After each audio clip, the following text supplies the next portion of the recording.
just outside Barcelona. This track is brand new to Grand Prix racing. This is the first Grand Prix race that's ever been held here.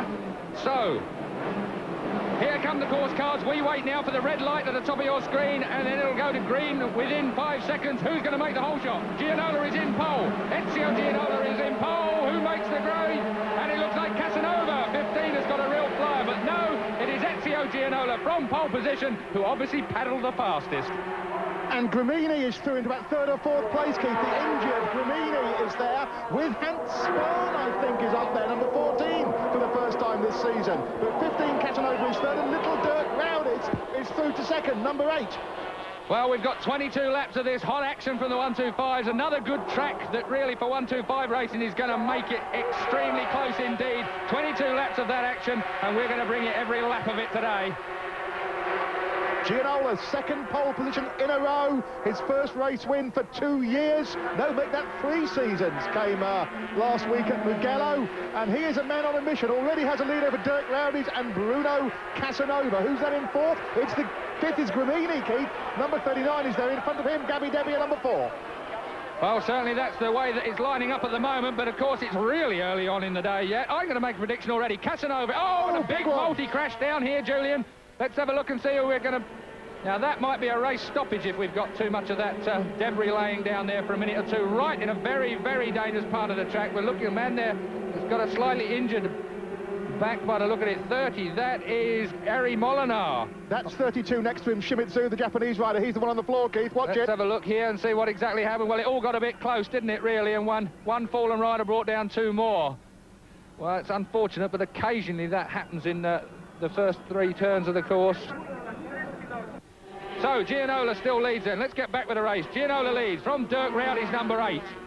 As they slip there, that's Casanova in the slipstream of Dirk Rowdies. So watch for 15. Gianola leads. Yes, they've cleared the track just in time. Well, that's good news for him, we hope. We'll try and bring you a report on that a bit later on in the race. And Debbia here is lining up Casanova out of the slipstream, trying to slingshot past. Well, that wasn't much of a slingshot. That was more like horsepower. Unbelievable. And look at the dust rising in the background. Somebody's took to the dirt, but remained with us, I think. But incredible horsepower there from Debbia. Yeah, the same team, let's not forget, as this man, the leader. So that Semprucci team, Keith, have got their bikes well sorted. Well, certainly we said about Gianola getting off the line so quickly as he did. And oh, look at this, and Casanova's having a look round the outside, but that's got to be the hardest way round. As I was about to say, those front-running bikes, 16 and 4, both seem to have tremendous low-down power. They drive out of the turn so well. That might be some indication as to why Gianola got off the line as quick as he did. But really, they're both right on the pace now. Well, Aprilia have had it all their own way recently.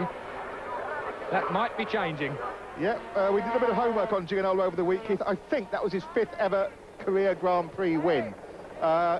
You think he should have won more, looking at his history, as number 28 goes into the pit. That's Alfred Weibel on a Honda, his German rider on Team and Company promotion. Well, they're not going to be too happy with that, I suppose, as they slowly make their way back to the pit. I believe it's... Is he the one who's got Anton Mang helping a little bit in his pit? One of the German 125 riders has. Well, he's going to need help now, that's for sure. As Gianola gets his pit board, yes, you're still first, Ezio. But your teammate, number 4, Gabby Debbia, the 1989 European 125 champion, is right there. And isn't he just... That looks like a power move again, Keith, to take the lead. Whipped past him. Was that pure slipstreaming that time? Well, he had a bit of both in touch. I mean, both these Hondas look very, very fast indeed. And certainly... Well, Debbia's bike, certainly he gets a lot of drive onto that start and finish straight. That's where he had a look a couple of laps earlier, and he was able to perfect the move that time. But I really, it's going to be a case of swapping places all the way around. Gianola has looked quick all the time. Yeah, that was a classic slipstream. He got a bit of extra drive onto the start and finish straight, came up behind Gianola, into the hole in the air behind Gianola, nipped out of the slipstream and perfectly grabbed the lead. But Gianola's not going to say, and Gianola's... And then, well, I get my heart in order, because I thought Gianola, he had all the bikes jumping on the ripples there on the brakes, and went for the inside line, just getting a completely different line there to Debbia. Yeah, the 24-year-old Gabby Debbia leads his 31-year-old teammate. The youngster leads. Ezio will be, how shall I put this, fairly keen to rectify that soon, I'd think. Meanwhile, bringing up the rear in third place at the moment is still Bruno Casanova, having a bit of a lonely ride by his standards, sitting there in third place. Normally you see him rushing up the inside of everybody on the brakes, but he's not got that opportunity at the moment. I think the action, the hot action, though, is behind Casanova. Oh! That's another of the Coronas riders in the dirt, Keith. That looks like Borja, I think. Well, he had a big problem where he hurt his wrist in practice, do you remember? No, that's 11. That's Heinz Luthi. So Heinz Luthi jumps off there. Oh, not quite. Anyway, he rode that very well, didn't he? Good bit of trials riding, I think he'd be all right on the beach. Yeah, Heinz Luthi, the Swiss rider who was a regular top 5 man a season ago, and we've heard very little of him. Now, number 15, Bruno Casanova in third, Keith. I think he's going to fall into the clutches of that group led by Dirk Rauditz fairly soon, as Gianola looks to copycat the slipstreaming move and tells Devia to get behind him. Well, that looked just a fraction on the serious side. Now, then, indication there, and again, I can only speculate from our commentary position here. Devia is still the quickest man according to that lap anyway, but it looked to me like Gianola was gesticulating in a manner to say, follow me for a few laps, let me show you the way round. He's telling his teammate to be sensible and let the pair of them belt round together, pull a lead on the, not on Casanova, who looks like he's going backwards, but on that group led by Rauditz, the third place group. With Abold, it's not a good day for that team, is it? We've already seen Vrabel, his teammate, come in, so the German 125 team having an unhappy day. To recap then, Gianola leads at the moment from teammate Gabby Devia in second place. Third is Bruno Casanova. Fourth is this man, number 8, that is Dirk Rauditz. Fifth is Charlie Giro, 31, right behind him. And behind him is 39 Gramini. That is the front 6. And as usual, we saw Charlie Giro using all of the track and a little bit of the dirt. The guy doesn't know how to ride with anything in hand. Devia looking at the slipstream manoeuvre again. There he goes. Gabby Devia back to the lead in front of his teammate Gianola. There's Giro. Giro still in 5th. There's the battle for 4th, led by Rauditz. Gramini after Giro. And look at Charlie Giro here again, Keith. Well, Charlie Giro really is riding all over these people at the moment. Let's cut back to the studio and have a word with John Reynolds and Terry Reimer and get their thoughts on these things. First up is Terry. Terry, what do you think Charlie's up to? I'm not sure. He's really fast into one of the turns. I think I'm not sure exactly. I think it might be this left-hand turn here. Really fast going into that, and he keeps going underneath everyone. Really exciting riding. I think he's probably the man. If he can catch up the two people in front, Gianola and Devia, that'd be great. John, your thoughts on this particular race? I mean, at the front, as teammates, they're swapping all over the place. You've got some experience of team riding. What would be the orders, do you think, for these two front runners? Well, Charlie Giro is absolutely flying. I mean, he's the man on the charge at the moment. The two leaders have got to watch out, Devia and Gianola, that they don't get in each other's way, because they're going to slow each other up and give Giro a chance to catch up with them.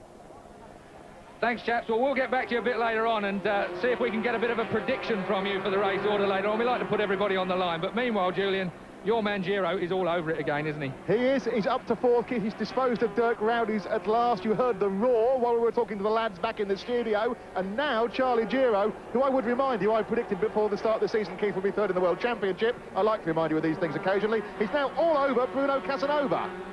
Well, I would normally nod off from comments like that, Julian, but seeing the racing is just so good, I can't. But Devia is at the front, Gianola is behind him. They've got a little bit of a battle going on between themselves, but really Casanova now has tremendous trouble from Charlie Giro, while Gianola looked for the inside line yet again. But Devia, well, good on those old brakes, that's for sure.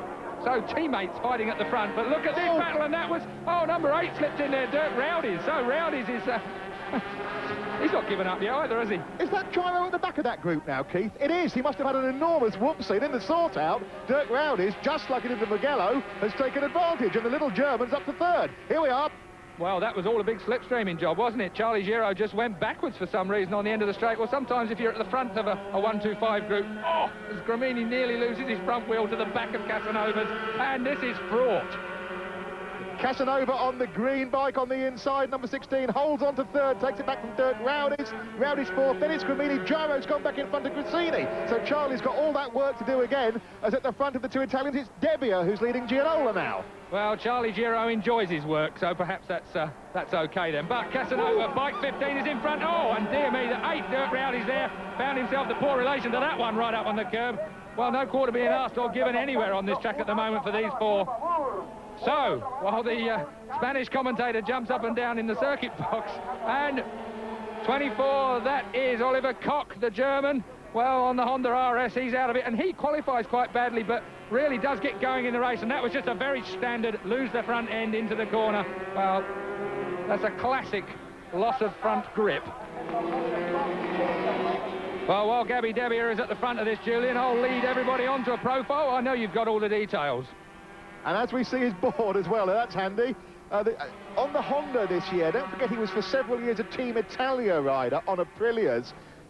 Hasn't won a Grand Prix yet. His first Grand Prix, in fact, was Japan in 1990, the year after he won the European Championship. 24 years old, and he had the fastest lap in Spain at Jerez at the first European Grand Prix of the year. A man who we think, Keith, has yet to fulfil his potential. Now, another crash here by the look of it. Yep, off the... Oh, it's Robin Appleyard, Keith. The Yorkshire boy, he's broken something by the look of it. What bad luck. He's been looking better in racing and qualifying over the past couple of Grand Prix. And back at the front, it's still Debier in front of Gianola. Well, again, while these two battle it out, let's go back to the studio again, first with John Reynolds, if we can, and have a bit of a word about how these 125s compare around here at Catalonia with the 500s later on in the day. I think it's very important to make that comparison because it's actually quite a tricky new track. John, can we have a few comments from you on that? Yeah, it's going to be very interesting. The track, you know, it looks absolutely fantastic. It really does. I think it will suit the 500 racing. I've noticed one corner, I think it's the first left-hander, that it's a negative camber downhill. And I think if Wayne Rainey's got a problem with his front end, it's going to be there. Well, I mean, I can't actually remember whether you've been an X125 man in your time. I mean, how does it compare between the bigger bikes and these little tiny ones? Because I've never actually ridden a 125. Well, there's no comparison, really. Yes, I've ridden one once and crashed it due to the lack of grip. You just tip into a corner. And with a 500, well, I've not ridden a 500 either, but certainly the 750. You have, John. I saw you crash one at Donington. I was trying to forget that one.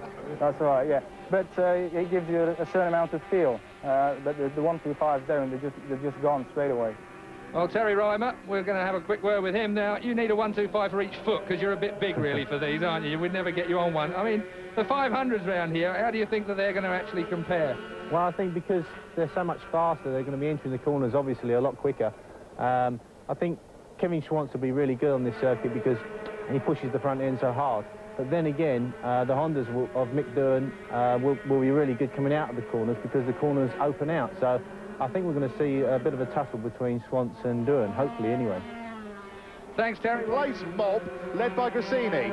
Yeah, but Rowdy's was pushing Gramini hard there. So 2 is Grassini, Rowdy's is 8.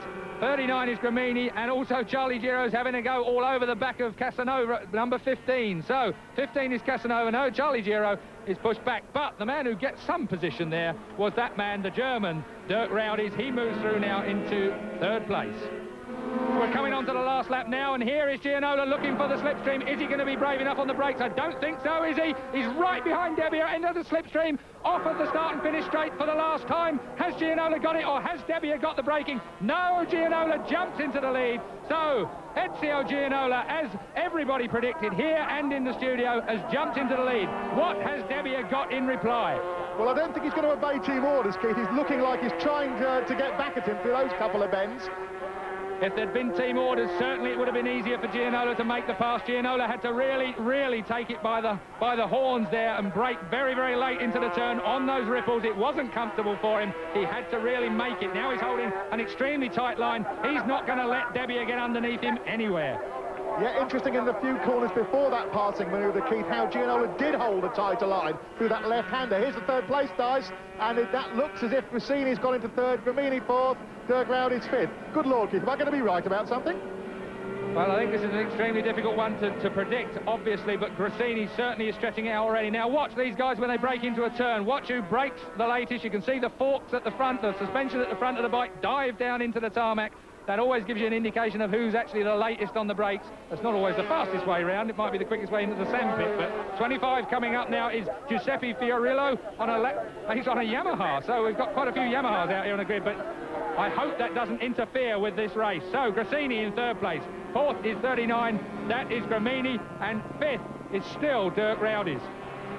Yeah, and Charlie Giro back in 6th, and they settle for that now, I think, Keith. He can't get on those two. Grassini pulling away in 3rd place, and here's the leader, Gianola, Keith. He's got this under control, hasn't he? Just as predicted. And a great applause there from the crowd. They are appreciative of this man's track craft. Gianola then, really, and look at Debbia trying to get around the outside. Has Debbia got the drive onto the start and finish straight? No, he hasn't, but what a great Grand Slam finish from the teammates. Well, Gianola grabbed it from Debbia, as we all very smartly predicted, of course, and Grassini there ended up in 3rd place. So Grassini, as you predicted, Jules, got that 3rd place. A great 1-2-5 race. From Gramini, from Rowdies, from Giro with the Renault Salon. And that is a wonderful picture for the Semprucci IDM Honda team, isn't it? 1st and 2nd. And it comes stronger and stronger in the World Championship now with Semprucci Hondas. His teammate Debbia is right there as well. Grassini and Gramini, also Italians, filling the major points finishers. The German Dirk Rowdy's in 5th. Best Spaniard, the best of the home bunch, Charlie Giro, and then Casanova and Nobby Ueda get points as well. But to repeat, Waldman finishes out of the points this weekend once more. And there is a DNF also alongside Robin Appleyard and Steve Patrickson, the two British